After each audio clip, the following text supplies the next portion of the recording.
Doo-doo-doo-doo. Hey, locals. Let's see if everybody else is here. YouTube, Rumble. Hey, YouTube in the house.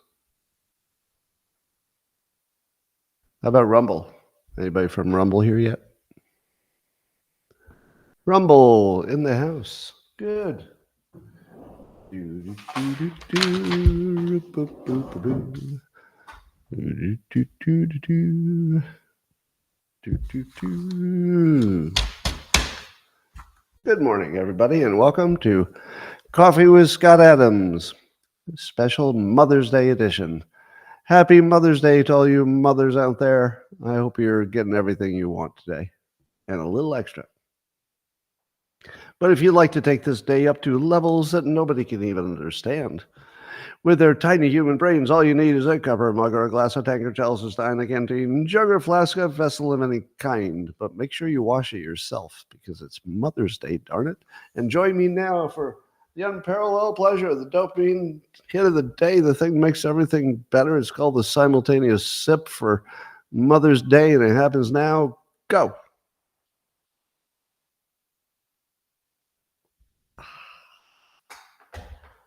We are experiencing audio perfection. Thank you, Paul. Well, if you are subscribing to the Dilbert Reborn comic, which you can get if you are a subscriber on the X platform, see my profile, or on the locals platform, scottadams.locals.com, you would know that Dave the engineer, who is the black engineer in Dilbert's group, is asking the boss if he himself, Dave, is a DEI hire. So that's fun. Now, for those of you who are not following the revised Dilbert Reborn comic, you might ask yourself, Scott, have you gone terrible now that you're canceled? No, it's not terrible. It's just I can talk about things I couldn't talk about before. So I'm not doing anything hateful, nothing terrible. It's just that there are a whole range of topics that you couldn't even address. But now I can address them, so they're a lot of fun. So having Dave the black engineer ask his white boss if he's a DEI hire is sort of a perfect Dilbert situation. But no way I could have done it in the newspapers. But you'll see it there. Anyway, Starbucks is, CBS News says Starbucks is having some difficulty. But I would like to add this. I spend a lot of time at Starbucks just working. And I get to watch all the orders that people are putting in and picking up. And at some point, I realized that Starbucks is basically a liquid candy store for women. Now, men do buy things at Starbucks. Do you know what the men buy at Starbucks? Coffee. Do you know what the women buy? A big old cup of sugar that has, any variety of names. But the women are just coming in for liquid candy. And the men are coming in for probably something closer to coffee. Anyway, it's a pretty big difference. The Ninth Circuit has ruled, according to Breitbart, they have a story here about that even a felon has the right to possess a firearm for self-defense. So a 3-judge panel in the United States Court of Appeals, Ninth Circuit, said that this guy, Stephen Duarte, has a right. Now, I was not terribly interested in this specific case, but you know how everything is related to everything? And I'm trying to figure out, is the Ninth Circuit the one that is famously liberal? Can you give me a fact check on that? In the back of my mind, I'm thinking, is that true? That the Ninth Circuit is famously considered a liberal court, or do I have that wrong? I'm seeing some confirmation of that. Now, why would you expect a liberal-leaning court to say that a felon could have the right to own a gun? You'd typically expect it to go the other way, wouldn't you? Is there anything that would make you think that maybe there's something else going on with this story? Is there a case of a certain son of a president who was also a felon who also wanted a gun? Do you think it's a coincidence that this famously liberal court just decided that the very specific crime that Hunter Biden seems to be guilty of, it's the one time they go against their liberal bias? Huh, I guess they're pretty pro-gun when there's a felon who's a Democrat that has one. I don't know. That's just my own conspiracy theory, but it does stand out as sort of a flag, doesn't it? Doesn't it make you think maybe that's just all about Hunter? It's hard not to have that connection in your head, even if it's unrelated. Now, I think the answer is right, by the way. I don't disagree with the ruling. It's hard for me to say that just because you're a convicted felon, that you shouldn't have a gun. I think it should depend what you got convicted for, maybe. If you were using a gun to shoot people or rob them, well, maybe that would be a case that you've given up your rights to have a gun. But if you were a felon for something that wasn't violent, maybe you just, I don't know, stole some money or something, I don't, or in the case of Hunter, I feel like that's a little bit too much infringement of their rights to take away the right to bear arms. Who agrees with me? Are you on the same page? That it might be, if you did a violent crime with a gun, or even a violent crime, I suppose, you can imagine how the court would take your right away, because it takes your other rights away. It can put you in jail. All right. Well, all right. There's a Boeing whistleblower. Another one has come forward. Update. He's been killed. He's been killed. No, I'm just kidding. I'm just kidding. That's not funny. It's not funny that whistleblowers get killed all the time. But Mario Lawful is reporting that Santiago Paredes, who worked for Spirit Aerosystems, it's Boeing's largest supplier, and he was a quality control person they called the showstopper. We're always slowing down production because he tried to address safety concerns. And he says things like, quote, "I was finding a lot of missing fasteners, a lot of bent parts, sometimes even missing parts. And I'll never fly again." Thank you, ladies and gentlemen. Air travel is no longer in part of my life. Now that the person in charge of quality says that bad parts were just marching out of the factory like crazy. But he's still alive. He might be the bravest person in the history of whistleblowers. Do you know what I don't do? Yeah, let me write something down here. Take care of business later. Let me just do this. All right.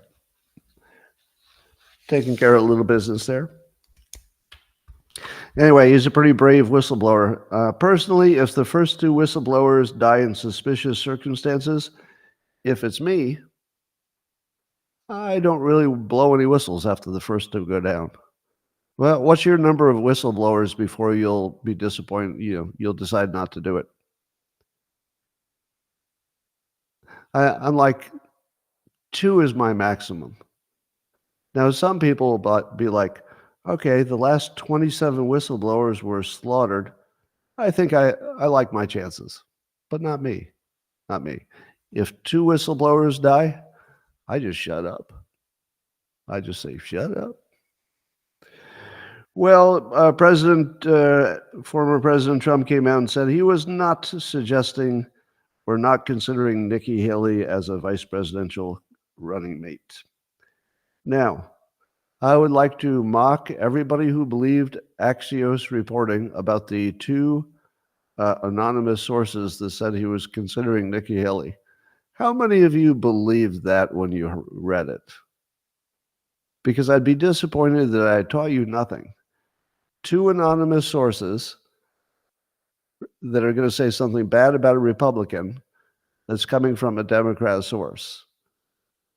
And on its surface, looks ridiculous. Put all that together. On its surface, it sounds ridiculous that he would consider Nikki Haley, right? Just on the surface, it sounds ridiculous. Comes from a well-known, a very Democrat source, and there are 2 anonymous people talking about it. That is every signal for fake news. That's every one. You got them all right there. And sure enough, I told you it was fake news, and it took about a minute and a half to confirm it. So the only thing about that that's interesting is if you fell for that ever, then you missed the really big signals. That one was glaringly, obviously fake. Well, apparently President Biden has signed the TikTok ban bill, which is more of a divestment bill, divest it from China. But China says they don't want to divest it and they're going to fight it in court. So we don't know what will really happen. I would say that it is far too soon. I'm going to cover up the comments with just the locals. Oh, that's perfect. If I put my on my phone separately, I look at the comments just from locals. So I can, and it covers up perfectly the trolls because I don't have the trolls on locals. Perfect. So if you want me to see your comments, then you should be a member of locals. If you like to comment just so other people can see it, then you can be in there with the trolls. I don't have a way to stop the trolls with this setup. Anyway, TikTok bill got banned. So I went to Grok, the AI on X, and I said, who was the first public figure who recommended banning TikTok? Do you know what it said? It said me. Now, it may have been prompted by that, by some tweets. I don't know if I was really the first one, but it did. It looks like something's going to happen. I think it's too early to celebrate anything because, first of all, it's just taking it out of China's control and putting it in our CIA's control, I think. I mean, that seems like the plan. So it's not like you got more freedom, but at least it's not an adversary who's controlling it. Now you're being brainwashed by your own people who are trying to rob you. Completely different.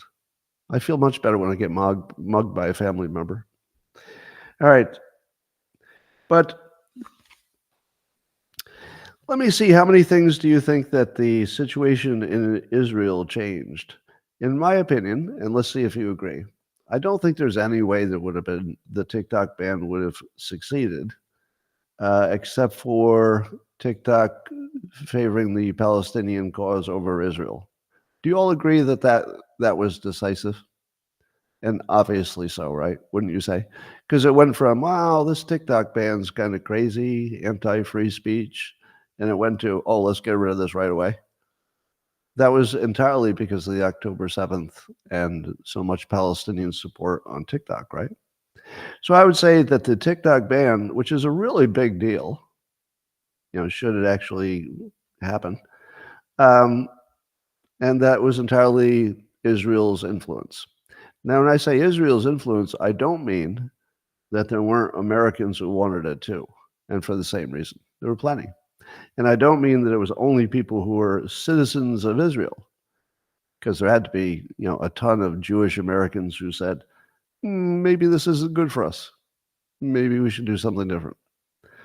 So I'm in favor of it, but we should note that the October 7th thing probably was a big push there. How about the presidential elections of 2024? In my opinion, the TikTok situation and the protests and really the whole Gaza situation largely guarantees that Trump's going to get elected. Do you disagree? Because I think Trump just screwed the pooch so hard that the pro-Israel base in America is just changed his mind. I mean, even the news looks like it changed on a dime. The news went from, Trump is the worst monster in the world to, well, he had a point about the border. And, it does seem that his numbers are looking really good. And it does seem that, it seems like the entire tone of everything changed. As soon as Biden was not completely on board with everything Israel wanted, the news coverage really changed. I mean, it seemed to me. So I think that Israel will be the driver of who wins the 2024 election. Lots of variables there, but that seems like the biggest one at the moment. But what about this? What about Ukraine funding? Do you think Ukraine would have been funded if they hadn't tied it to Israel, to Israel's funding? I say no. I'm not sure the Ukraine would have been funded. So the October 7th probably got rid of TikTok, probably determined our next president, and probably determined the fate of the war in Ukraine. Am I wrong? Which of those things were not very much influenced by the October 7th and all the blowback after that? I'm seeing some disagreement in the comments, but I'm not sure exactly what you're disagreeing with. All right. Yeah, I mean, obviously, Israel's not the only influence on these things, but to me, they look like they were decisive, meaning that these were all issues that were very decisive. They're very evenly split. But as soon as October 7th happened, boom, 3 issues went in the direction that you'd expect. Well, I would like to say that my best predictions are the ones that seemed impossible when I made them. Yeah, here are some. Now, I don't make any claim that I'm good at predicting things that are sort of ordinary. An ordinary thing would be a president decides on a vice president for a running mate. That's sort of an ordinary thing. I'm not really good at predicting who the vice president will be. So if it's ordinary business, I'm no better than anybody else guessing what's going to happen. But I've had some really weird ones where I predicted the impossible. All right, not really impossible, but listen to some of these predictions. So the famous one, of course, was that in 2016 Trump would win. So that kind of put me on the predicting map a little bit. But not long after that, I also predicted that, or I was advocating that during the pandemic when it first started, that we should shut down travel to China. Do you remember if you first heard me say that we should shut travel from China just until we figure out what's going on? Did you think that was impossible? I kind of thought it might be impossible because we'd never done it before, but we did. Banning TikTok looked impossible in 2018 when I said I was going to get it banned. Here it is. Did you think that was going to happen? I don't think there's anybody who thought I was going to get TikTok banned, but did I? Well, no. In the end, in the final decision, I had no influence at all. However, here's a little influence trick. You can't decide to do something or not to do something until the something is in the air. Well, let me say it again.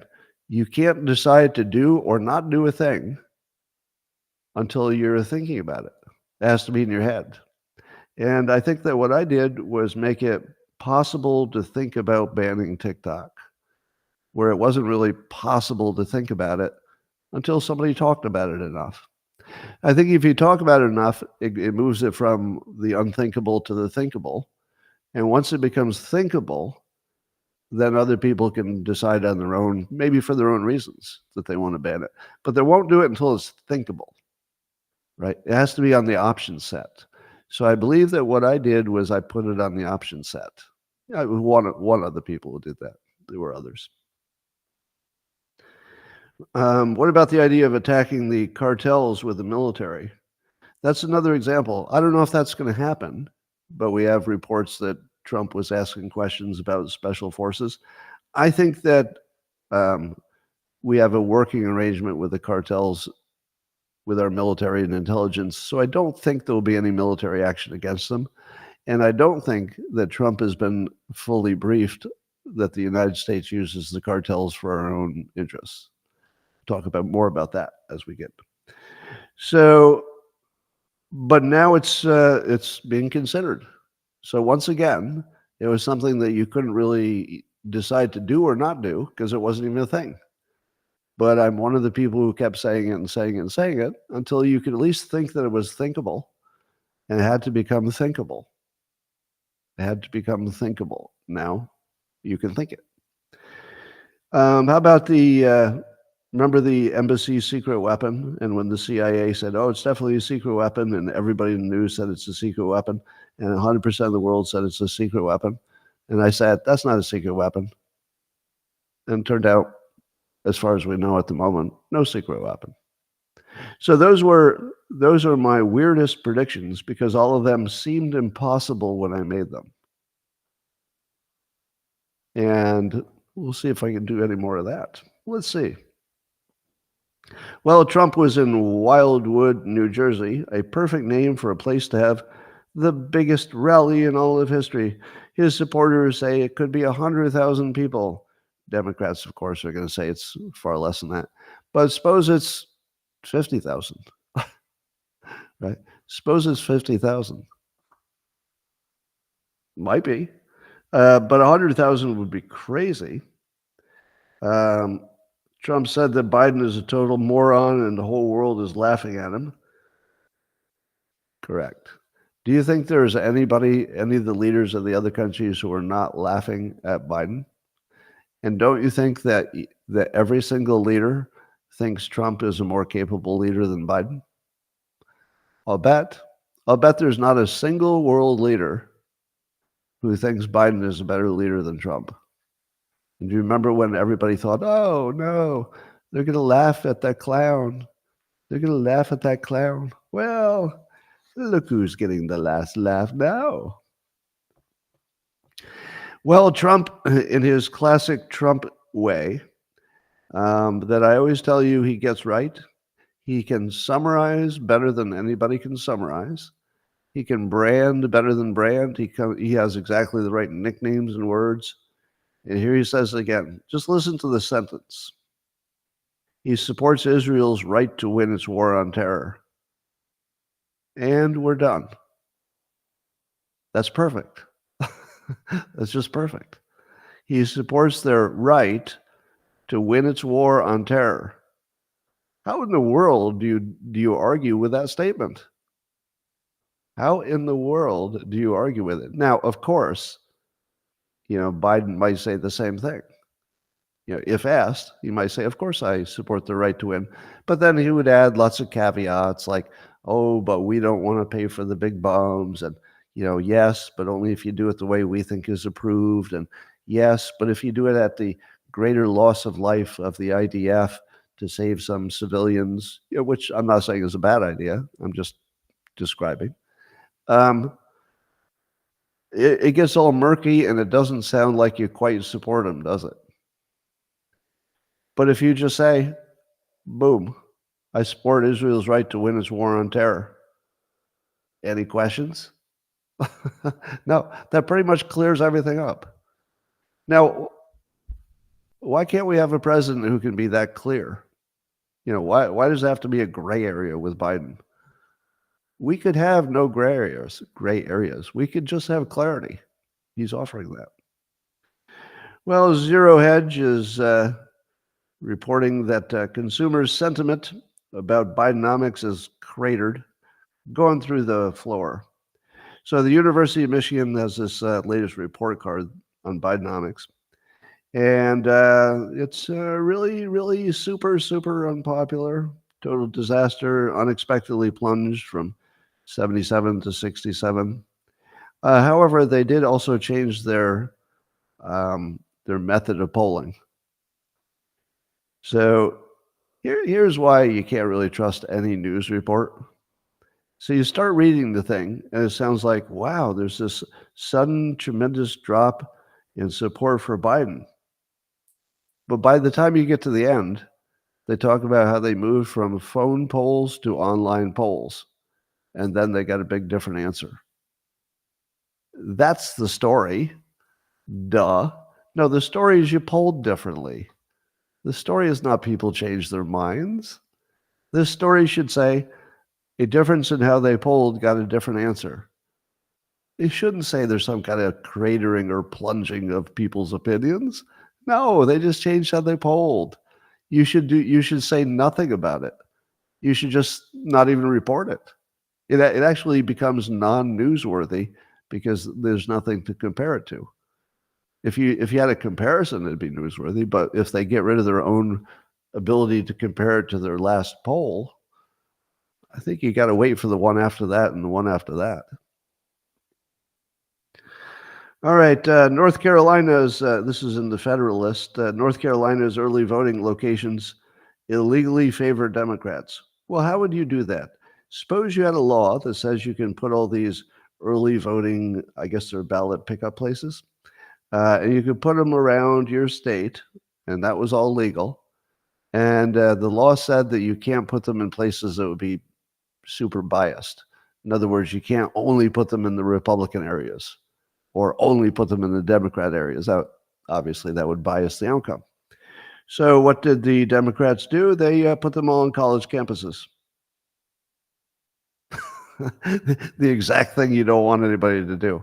Now, because the college campuses are overwhelmingly Democrat, and if they have most of the ballot boxes and students are lazy, they're more likely to vote by, I would imagine, they're more likely to vote by mail.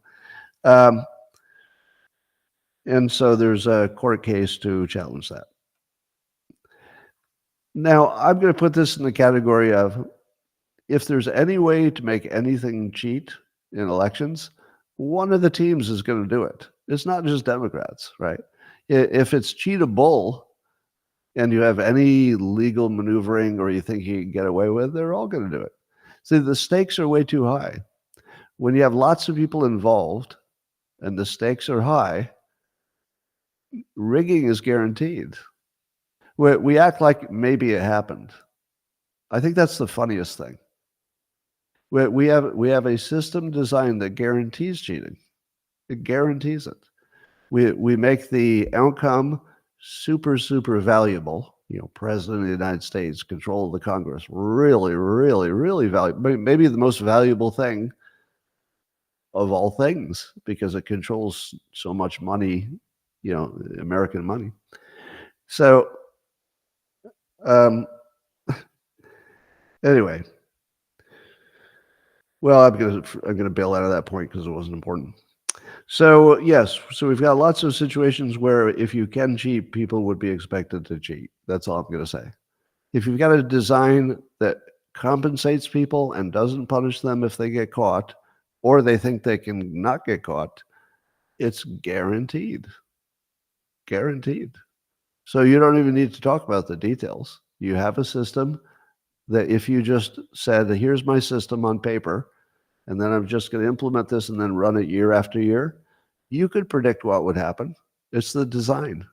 It guarantees bad outcomes. All right.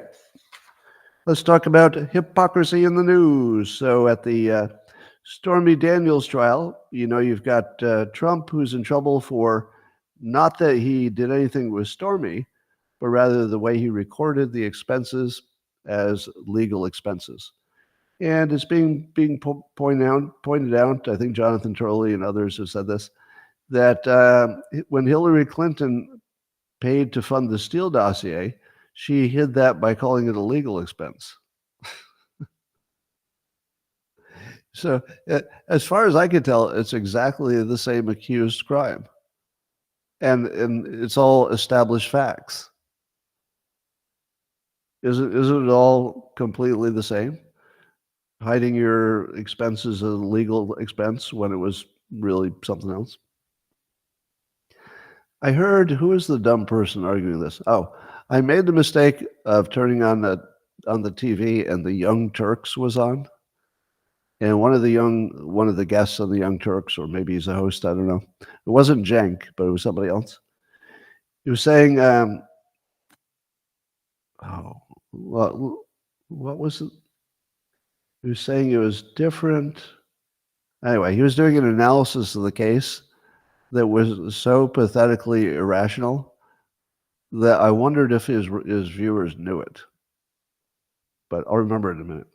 So we've got Hillary did basically the same thing that Trump's on trial for. Will anybody mention that on the left? No, the left has no idea.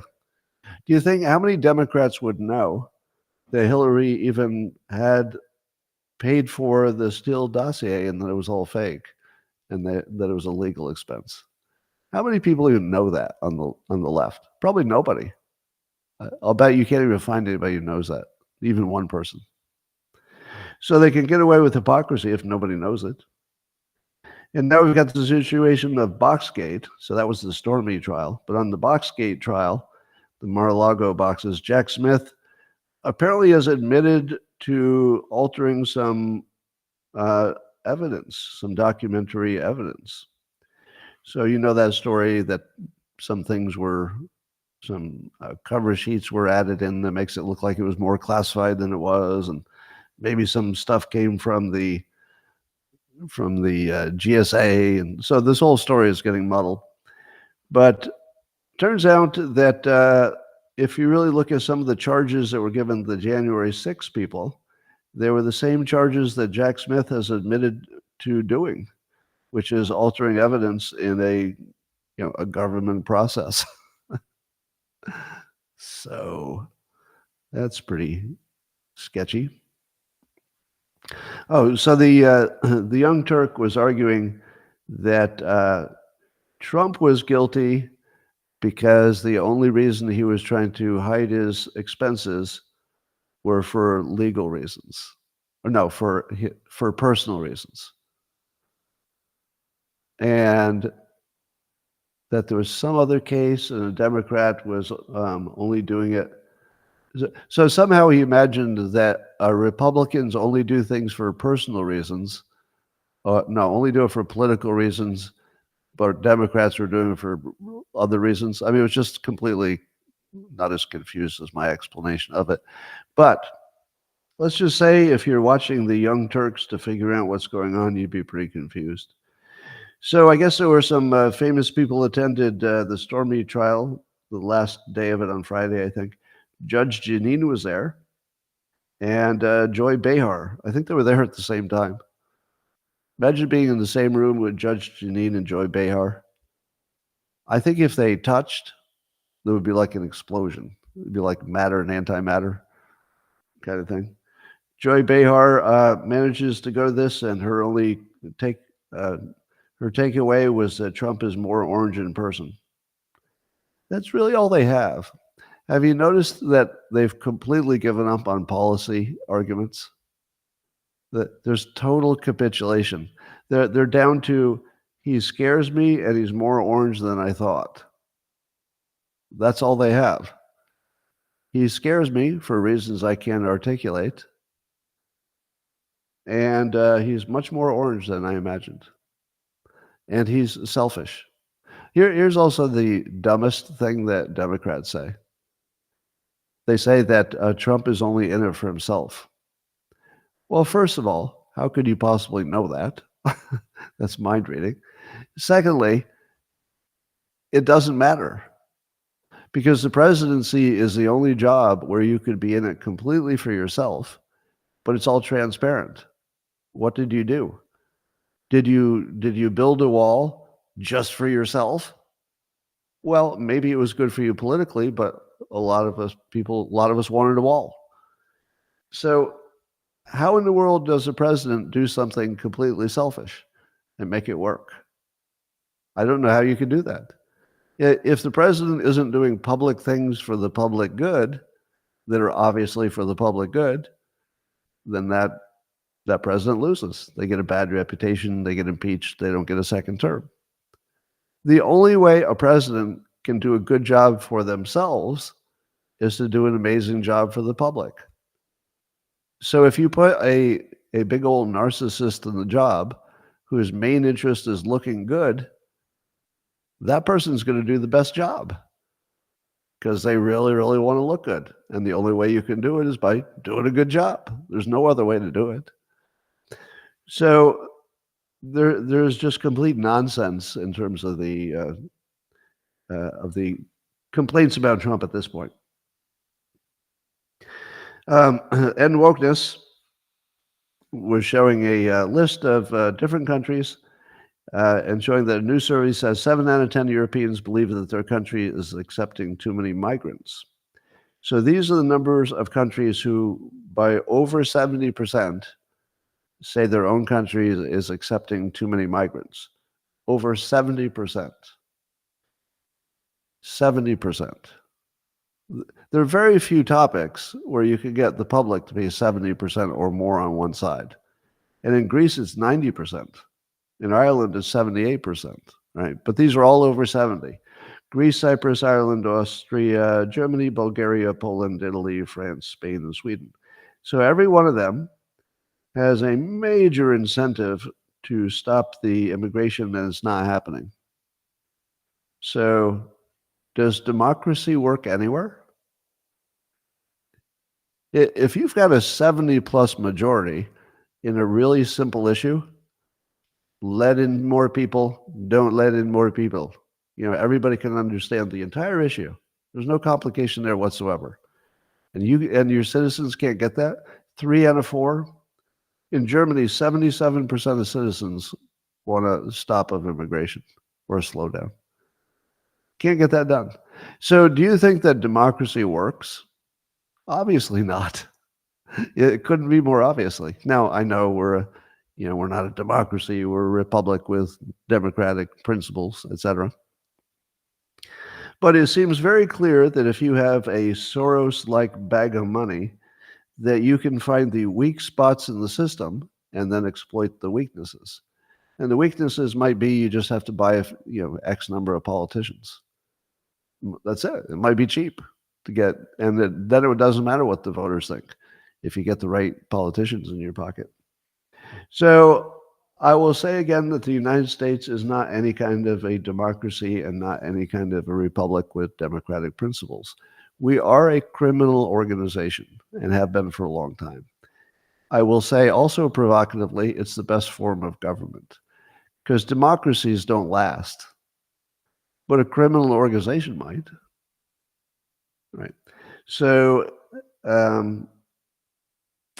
we probably need to do something about that. Well, here's again Jonathan Turley. He's one of the many people noticing that the New York Times has an editorial in which they're turning against cancel culture. Oh, finally, they're turning against cancel culture. How about that? I wonder if anything happened recently that would cause the New York Times to change their stance on cancel culture. Yes, turns out that the October 7th and all the Israel stuff, and this is from their editorial, it is not going unnoticed on campuses, but also by members of Congress, and by the public writ large, that many of those who are now demanding the right to protest have previously sought to curtail the speech of those whom they declared hateful. Oh, did the New York Times just figure out that curtailing free speech has a downside? They're just figuring that out. Oh, so if you curtail the speech of just the people you don't like, that's not going to work out for you in the long run, is it? Because you're going to end up, just curtailing everybody's free speech pretty quickly. So, is this a case of the New York Times just slowly evolved in their thinking? No, this is because of Israel.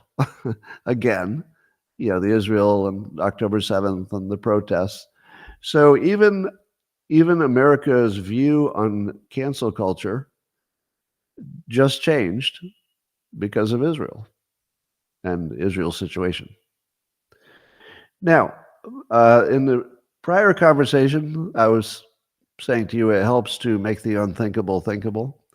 So, and I saw in your comments, some of you were giving me credit for attacking ESG. ESG did become a dirty word.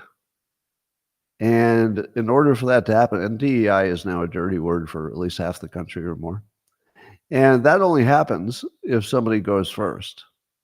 Because again, it was sort of unthinkable that you would say in public you were opposing those things because you get canceled.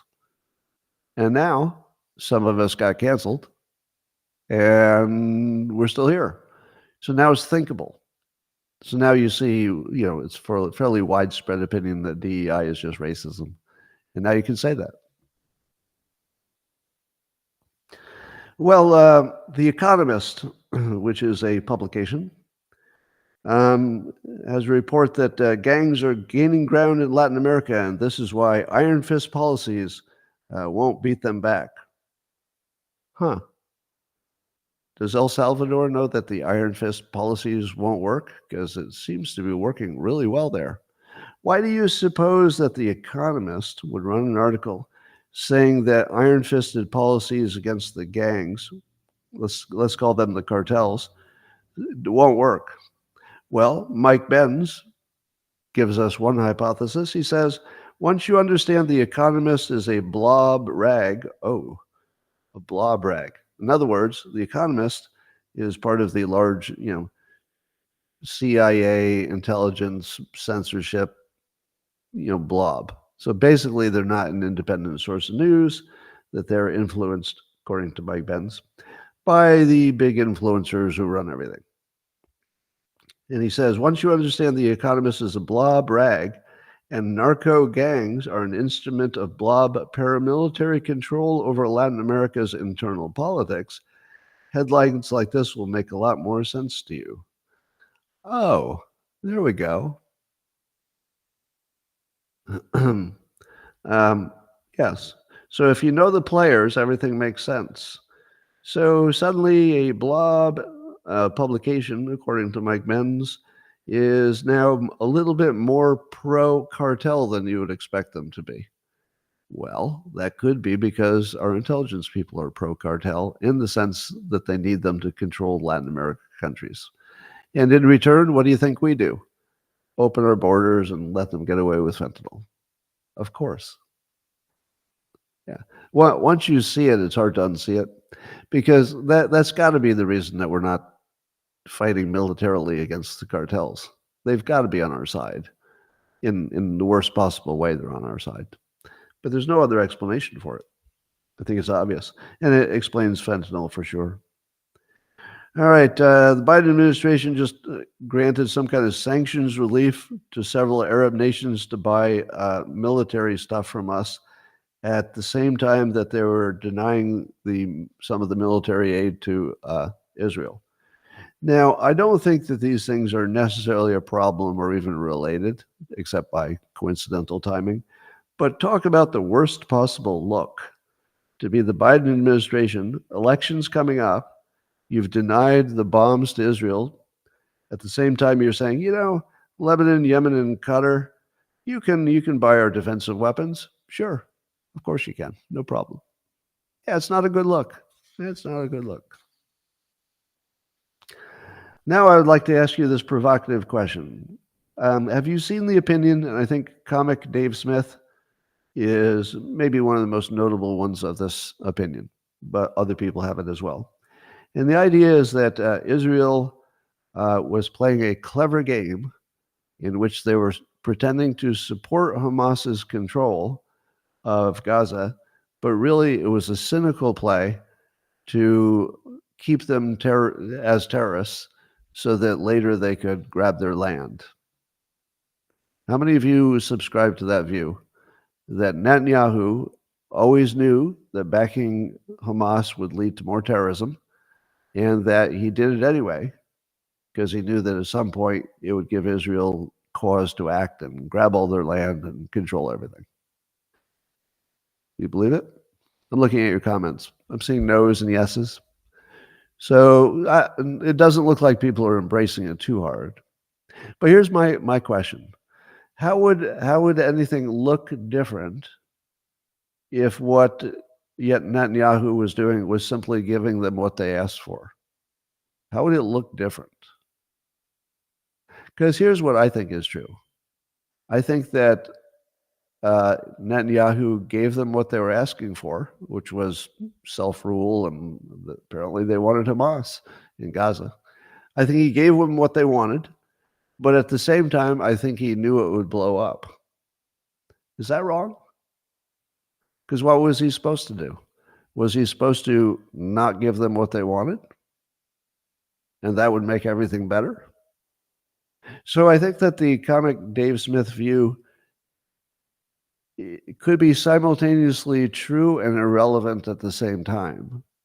I don't know if I'm saying that right. It could be true that Netanyahu knew that supporting Hamas would lead to something not exactly October 7th, but that it would cause an ongoing situation where they would never have to have a two-state solution. Do you believe that he knew that supporting Hamas would make a two-state solution deeply unlikely? I think so. Probably. But what was he supposed to do? Was he supposed to not give them what they asked for? Or was giving them only part of what they asked for, and they would have asked for more things like water rights and things like that. But is it wrong to give them some of what they asked for if you know that in the long run it might give you more power? I don't know. I don't know if there's any difference. If you put me in that situation, do you know what I would have done? The same thing Netanyahu did, allegedly. I would have said, look, we can't defeat Hamas. There's no public support for that, like militarily. We can't change it. The people in Gaza want this Hamas situation. So if you can't change it, but you can support it in the sense that, maybe there's some financial or capital or something that allowed them to get a little more freedom or control than they might have had otherwise. What was he supposed to do? I would have given Hamas a little bit of freedom, and I would have waited for it to blow up. And then in chaos, I would take as much as I could of whatever was takeable. I would have done that. Now, does that make me a bad person? Because basically the situation I see is that the Palestinians and Hamas in particular keep doing things to give land to Israel. I mean, every time they bomb something else, the odds of a two-state solution go down. So what are you going to do? What are you going to do? So anyway, I don't think Comic Dave Smith is wrong that Netanyahu knew what would happen by supporting Hamas. Will you agree with me that far? That anybody smart would have known exactly how this would turn out, not exactly October 7th-ish, but that it would be a continuous no two-state solution. Yeah. So I'm not sure you can condemn it when there wasn't any choice. If the thing that's best for Netanyahu and best for Israel is also the only thing you could do, can you blame him for doing the only thing you can do? What else could he have done? It wouldn't have helped them to keep their thumb on Gaza forever. Yeah. In the end, I think it will be a very different place. So Israel's saying that directly. All right, ladies and gentlemen, because it's Mother's Day and I know you want to go off and do good things with your mother, I'm going to make this a little bit shorter today. Yeah, don't prevent your enemies from making mistakes. That is correct. That is correct.